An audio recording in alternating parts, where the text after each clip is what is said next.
Someone asked me the other day, how would I know if I have like a vow of poverty? How am I supposed to know that? And the way I often see them show up in my clients is that every time they get a little extra money, they think maybe I'll go on vacation, cool.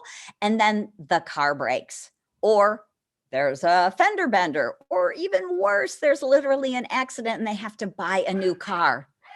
Or sometimes it shows up with our pets, or, it can be anything, but there always seems to be the energy that says you can't have more than this. If you get a little extra, we'll use it up for you. And to me, that has something to do with vows of poverty. So the other piece that often shows up is what I consider more of a limiting belief. It's like you have a limiter on the amount of money you can make. And that can be connected to a vow of poverty. It can also be connected to numerous other aspects around abundance, because we have ancestral curses, which is always interesting and great to clear. So that is when one of your ancestors was cursed by someone else to never have enough money.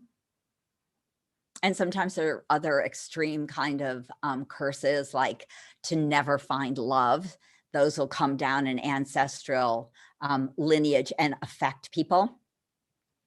And so when we have kind of that limiter, like I can never make more than, $50,000 a year.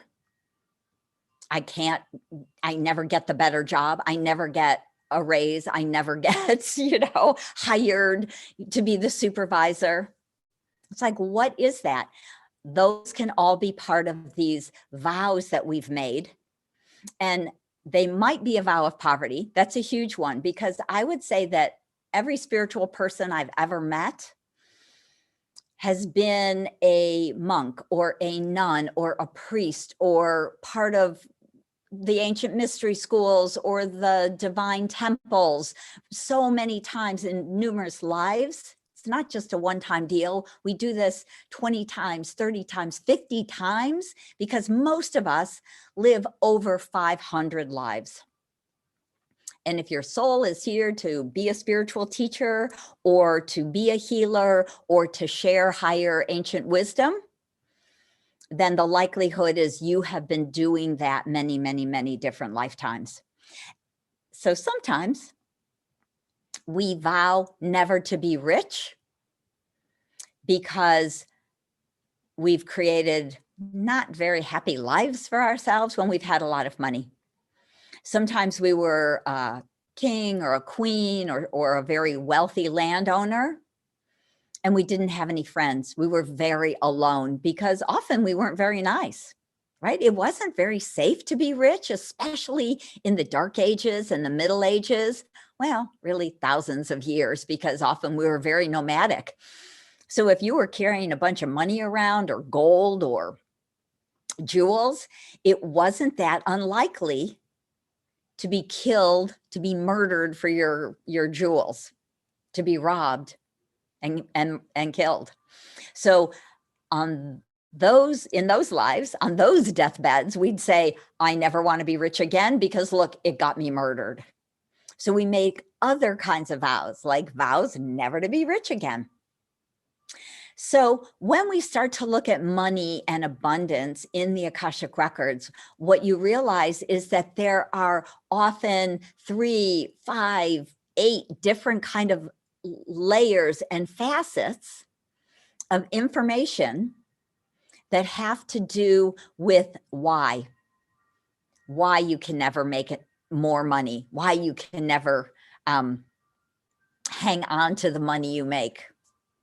And they have to do with these types of vows of poverty, vows of not being wealthy, ancestral lineage energy. They're also connected very much to our childhood and the way our parents felt about money. And sometimes they didn't say anything, but they thought that money was bad. Depending on where we grow up, our ancestors come from.